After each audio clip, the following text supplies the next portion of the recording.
For the one and only Honorable Vice President of India, Shri Jagdeep Dhankhar ji. Can we have a standing ovation for our concluding guest, the man who will be giving the finale to Rising India, celebrating our real heroes. Ladies and gentlemen, the Honorable for the concluding session of Rising India, celebrating real heroes. May I now welcome Rahul for his introductory speech for the Vice President.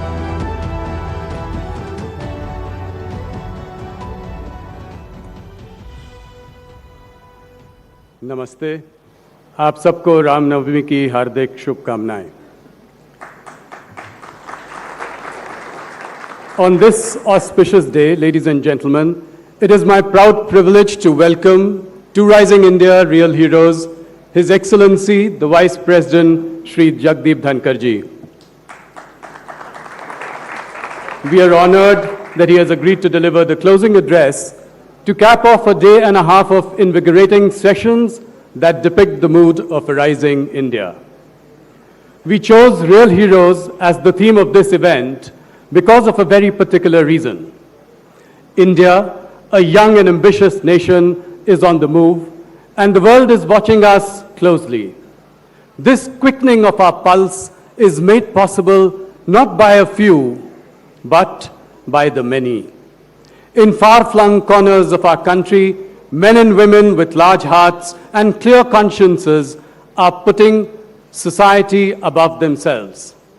They are the real heroes who make life a little better for those around them and inspire communities to become a little better. Dhankar ji's life and career are similar to the stories of real heroes we have had the privilege of honoring over today and yesterday. Born into a farming family in a small village in Rajasthan, he used to walk over 6 kilometers a day just to attend school. His upbringing, with emphasis on hard work and simplicity, was honed at the Sainik School. A physics graduate, he, however, found his true calling at the bar. He was the youngest president of the Rajasthan High Court Bar Association and practiced mainly in the Supreme Court from 1990. He also had a 3-year stint as a member of the International Court of Arbitration in Paris. As a parliamentarian, minister, the governor of West Bengal, his contributions to the country are many and varied. He has excellent knowledge of the Constitution, and his expertise with legislative affairs is a big strength. He has been uncompromising in his insistence on decorum inside Parliament. Dhankar ji has also been an ardent advocate for the separation of powers. Yet, he is known as someone who is accessible and humble, which makes it easy for people to warm up to him. He is known for his amiable relationships across party lines, and as we have just discovered today, a fine sense of repartee. Dhankar ji also has an excellent relationship with spiritual organizations such as the Ramakrishna Mission and Bharat Sevashram. He is an avid reader and a sports aficionado and has served as the president of the Rajasthan Olympic Association and the Rajasthan Tennis Association. Shri Dhankar's life story reflects a rising India, one where we go forth and achieve our goals, unmindful of hurdles or distractions. I would now like to request His Excellency, the Vice President, to deliver the closing address. Ladies and gentlemen, the Honorable Vice President, Jagdeep Dhankhar.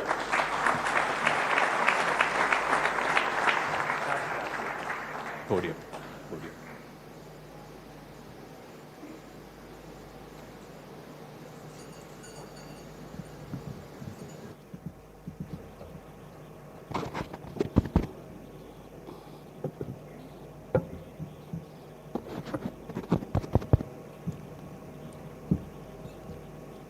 Always a difficult situation when you have in the audience people who know you.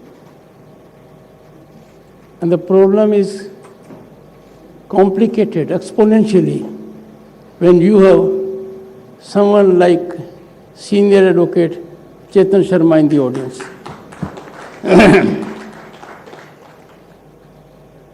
This doesn't end here. The august presence of Sri Harivansh ji, Deputy Chairman of Rajya Sabha. But he carries another hat, and that's always worrisome for me. A journalist is always a journalist. In 1989, when I got elected to Parliament and became a Union Minister, my room in Parliament was next to the press room. Till 2019, I carried an impression, oh, you can't have better friends than in journalism.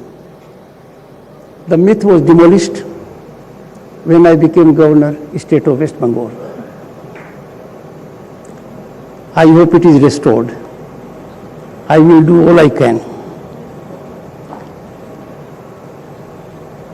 Dr. Rajkumar Ranjan Singh, Sri Rahul Joshi ji, members of the diplomatic corps, other dignitaries, and my friends in the media. I can assure you, I am certainly your friend.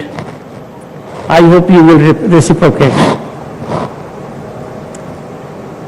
Indeed, a marquee event,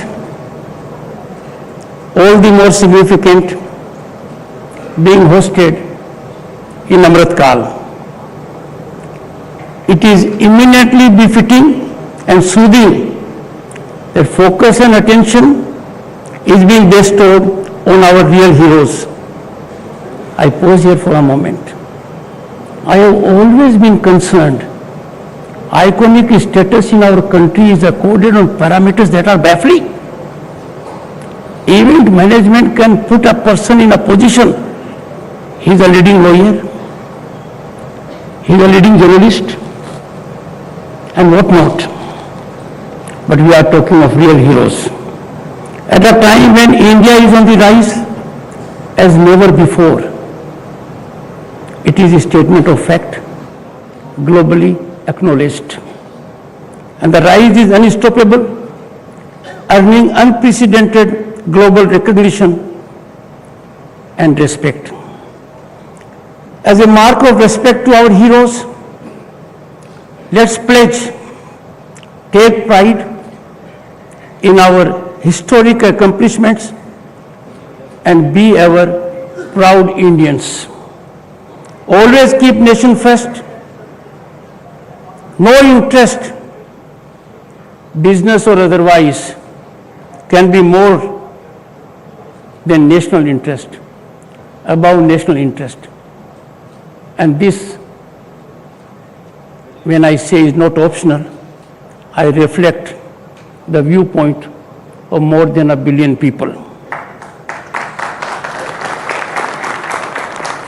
The theme of the coffee table book, unveiled a while ago, to be unveiled, Voice of India, Modi and his transformative Mann Ki Baat, is very apt.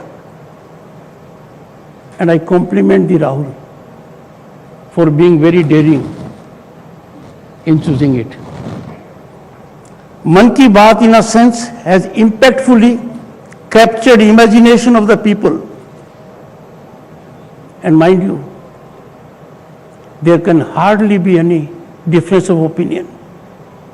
This is one program that is watched with keen interest and that impacts the lives of people as never before in the history of this country. And this is for honest discourse and seamless connect with the people.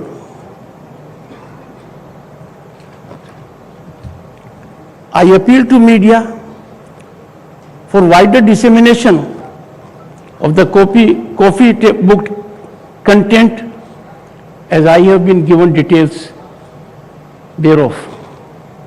Let us highlight success stories of real Bharat and exemplify our age-old value system. Friends, we are the most functional democracy in the world. There be no doubt about it. There is no democracy in the world that is constitutionally evolved at the level of panchayat, municipalities, state, and center. We have constitutional prescription in the shape of Part 9 of the Constitution for panchayats and 9 capital A for municipalities. No world government can claim to have such a vibrant, functional democracy reflecting diversity and unity simultaneously. Our constitutional institutions are spinally strong and independent. We are proud of our judicial system. Where on the planet you will get a Supreme Court which can act with lightning speed and grant relief when someone is accused of defamation? Where on earth? Where will you get a Supreme Court that will sit over time? We have finest judges, and the Chief Justice has unimpeachable credentials with global image. None in the world has legitimacy or credentials to lesson us on this aspect. Of late, some are engaged into it. I wouldn't say more, because in our country we have effective government, and we have seen in last few months how effectively our External Affairs Minister has reflected on those issues in public domain, in the country and outside. But those so engaged need to look within and revisit their thoughts.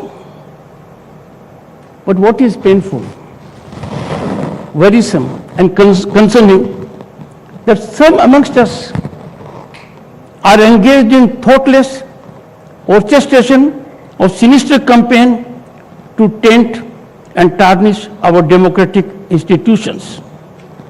We find sinister forces within and without, functional with pernicious agenda to sully and downsize our growth trajectory, our democratic institutions, and run down our success. You will not find a parallel in the world where people holding positions of power would go to other country, other geographical locales to run down their own country. We all need to reflect on this. We need to be cognizant of virtual intense warfare against India's integrity by well orchestrated global machinery functioning within and outside the country. One can see an entire ecosystem aimed at handicapping our growth, attacking India's legitimacy as nation state, its constitutional institutions, including the parliament, is becoming a favorite pastime, even of some of us. I am sure thinking minds in the country will be alive and take all steps to contain and combat such pernicious tendency. An intense assault on India's values, integrity and institutions is emanating from well-maintained incubators. I wouldn't say much, but I'll call upon the media. Look at South Asia studies in an Ivy League university. This is being funded by our billionaires. Even the government in 2008 funded it. And the same is also being done by our northern neighbor. But look at their activities with respect to our nation and with respect to that nation.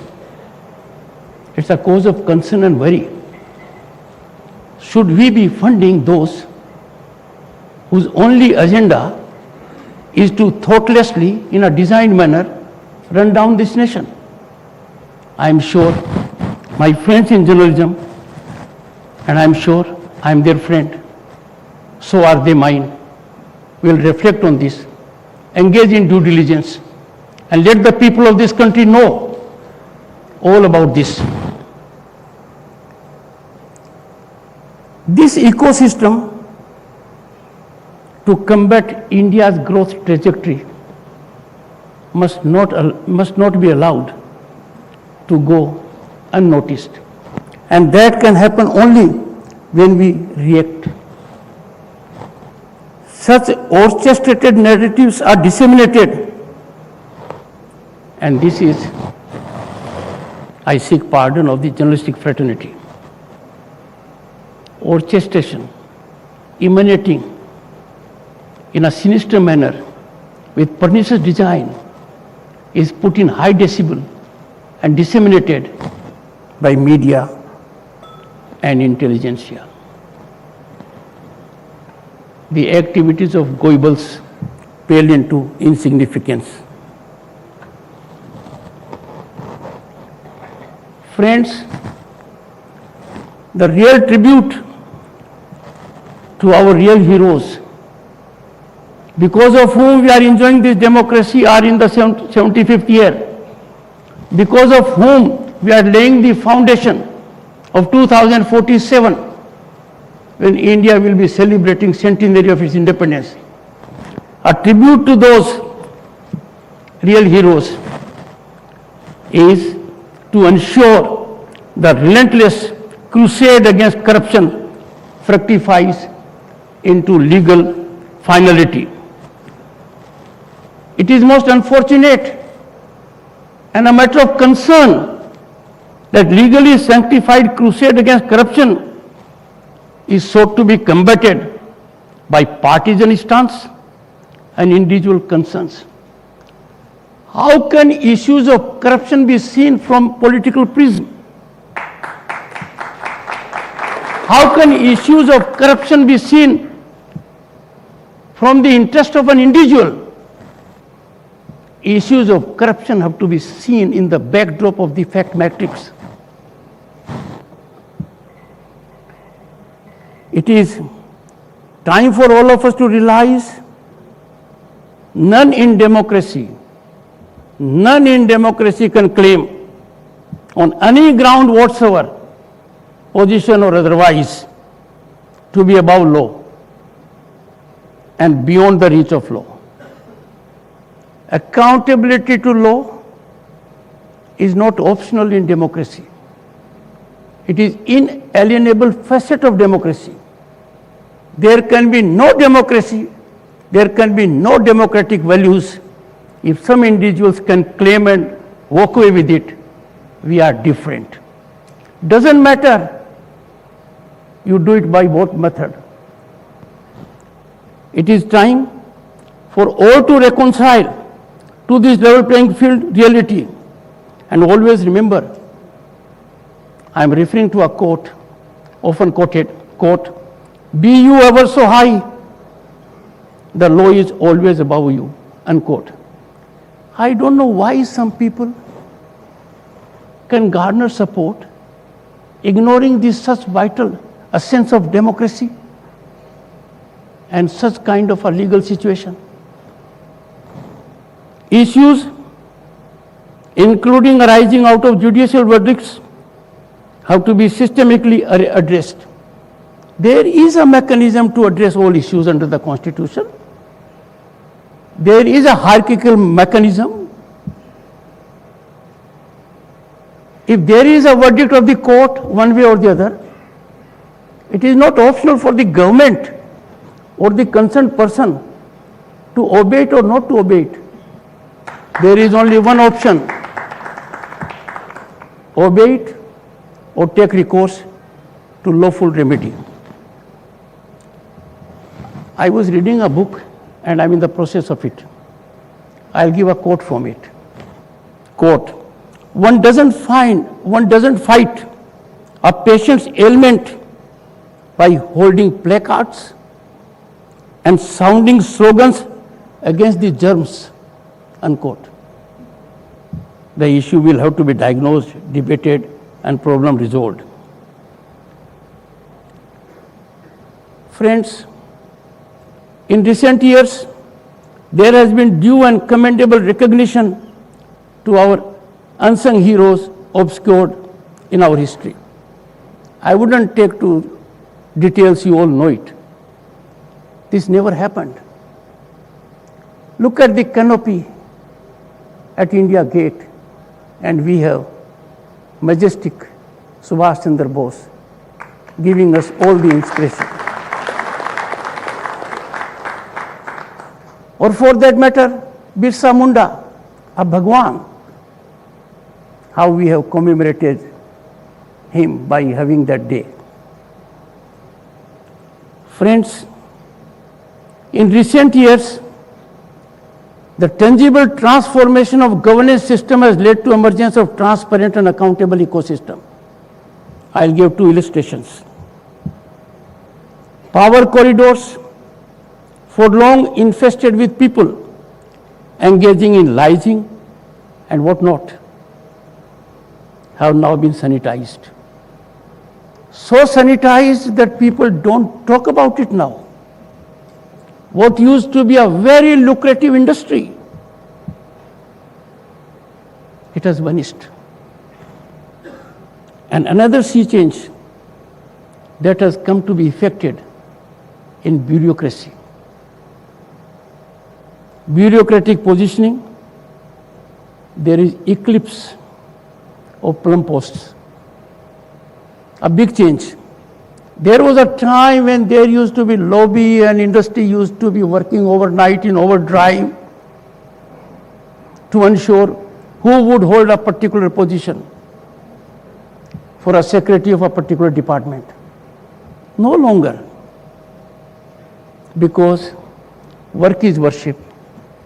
You don't wield power in authority, you serve in power. And that is why less government, more governance. It is tribute to our heroes that wholesome transformation is taking place owing to series of governmental initiatives and policies enabling citizens to fully exploit their potential and talent. You all know it. We had the occasion to see in this country long queues even to pay your bill. They vanished. We could never imagine that there could be some kind of inclusive growth and banking, that during most difficult days of pandemic, there could be direct transfer. We could never imagine that 11 crore farmers will get more than 2,20,000 crores directly in their accounts. In the process, another lucrative industry has died. Middleman. It has vanished. New vistas of opportunities are now available. It is in this backdrop that our track record in producing more than 80,000 startups and more than 100 unicorns is envy of the world. India today is a global destination of investment and opportunity in otherwise stressed global scenario. Friends, it was a moment of pride for us all in September 2022 when India became the 5th largest global economy. And there was another satisfying factor. In the process, we overtook our erstwhile colonial rulers, the UK. By turn of the decade, India will be the 3rd largest global economy. Friends, I have a special appeal for journalists and intelligentsia. Don't mistake me. I take journalists to be part of intelligentsia, but only to make my point little more emphatically, I have put them in 2 categories. So intelligentsia, that includes journalists and others. My appeal to them is, please generate a climate so that our parliamentarians in temples of democracy exemplify high standards worth emulating by people at large. Why I say so? Our Constituent Assembly that functioned for 3 years and had several sessions. It comprised of illustrious people who believed in nationalism and freedom. They gave us a constitution to us facing contentious issues, divisive issues, and they navigated it without disruption, without disturbance, engaging in debate, dialogue, discussion, and deliberation. There was no occasion for them to come to the well, show placards, or throw papers. And I know for sure, more than 1 billion people do not relish it. They are concerned at it. Media has a big role to play, and I'm sure my friends will heed my advice, because we have come to a stage now where disorder has become the normal order in Parliament. And nothing can be more worrisome than this. It will be real tribute to our heroes that all of us taken together do all we can to nurture and blossom our democracy gifted to us by the sacrifice of real heroes. This can be best achieved and democratic values and public interest optimally served when legislature, the judiciary, and the executive discharge their respective obligations, scrupulously confining to their respective domain and acting in harmony, togetherness, and tandem. Friends, in a dynamic governance and democracy which we are, there will never be a situation where there will be no issues between the institutions. The issues are natural, they are bound to be there. These issues are required to be resolved, taking recourse to deliberative mechanism in a structured manner. And I am sure if we evolve a structured interactive mechanism, then resolution of issues will be seamless. We need to do it. I wonder sometimes that an expression of a viewpoint, a sublime legal preposition, is dubbed by media with those headlines. That should not take place. I appeal to you. Personally, for me, I can assure you, and there is one in the audience who will bear it out, I am a foot soldier of judiciary. I have been a senior advocate for over 3 decades. Have held positions as president of the association and in the bar council. How can I, even for a moment, ever contemplate that by action or word I will do something which will damage the institution? We signal authorities that this is required to be done in this manner. I would use this platform. Let those at the helm of constitutional institutions not communicate in public domain. Friends, I share with millions of countrymen deep sense of appreciation for real heroes. It's because of them that we are here. It is because of their sacrifice that India today is on the rise. It is because of their efforts that not only our voice is heard globally, the nations wait to find out what is India's stand on this particular issue. Our image in the Committee of Nations is at a very high pedestal, and by 2047, warriors of which are present here, some of us may not be around, but youngsters here, they are the spinal strength to realize our dream of being a world leader. I express sense of gratitude to Rahulji, Network 18, for devoting this program to them. We shall ever be indebted to them. Thank you. Jai Hind. Can we have a standing ovation for Shri Jagdeep Dhankhar, the Honorable Vice President of India. I request him to take his seat on the stage as we have now come to our grand finale for Rising India Real Heroes. Ladies and gentlemen, we have something very, very special coming up next. The Honorable Prime Minister Narendra Modi is inarguably one of the finest communicators of modern times, and Mann Ki Baat is his masterpiece of elocution. Every month since Vijay Dashmi Day in 2014, Prime Minister Modi, through this singular radio broadcast, has acquainted India with the very best of itself. Mann Ki Baat is the message of our times, and Modi is its messenger-in-chief. So it gives us immense pleasure in capturing a galaxy of inspirational journeys through a special coffee table book. This compact coffee table book, aptly titled The Voices of India, is our humble tribute to Mann Ki Baat and all those extraordinary Indians who have featured in it. It is divided into several themes and contains short pen pictures of those whose work and stories have been profiled by the Prime Minister in his radio address.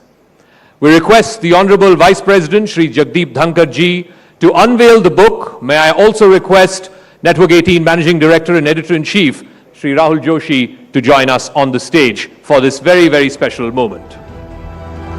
Ladies and gentlemen, can we have a round of applause for this coffee table book unveiled in front of you today at the grand finale of Rising India Real Heroes, The Voices of India, capturing the story of ordinary Indians who have done extraordinary things in their life. And through them, as the Vice President said, through these real heroes, we are able to live our lives. Ladies and gentlemen, can we have a round of applause for The Voices of India, a tribute to the special mentions in the Mann Ki Baat radio address of the Honorable Prime Minister every month. And in fact, Mann Ki Baat will be reaching its 100th episode next month. So there you have it. Our lives a bit more enriching. I request all 20 awardees to kindly come up on stage for a photo opportunity with the Honorable Vice President through their life. Even as all the awardees are standing, may I now request for a special conclusion to our function. It is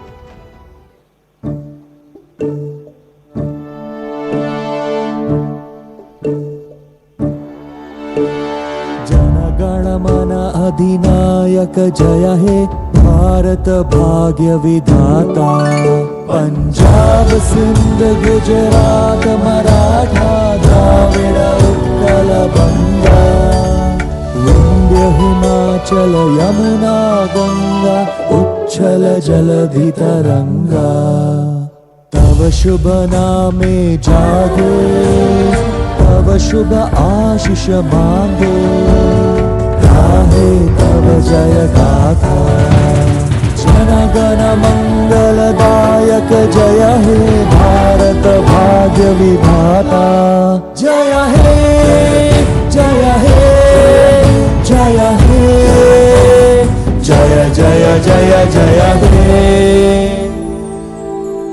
Ladies and gentlemen, with that we come to the conclusion of Rising India Summit 2023. Thank you all, and thank you to the Honorable Vice President for being our chief guest this evening for the concluding session of Rising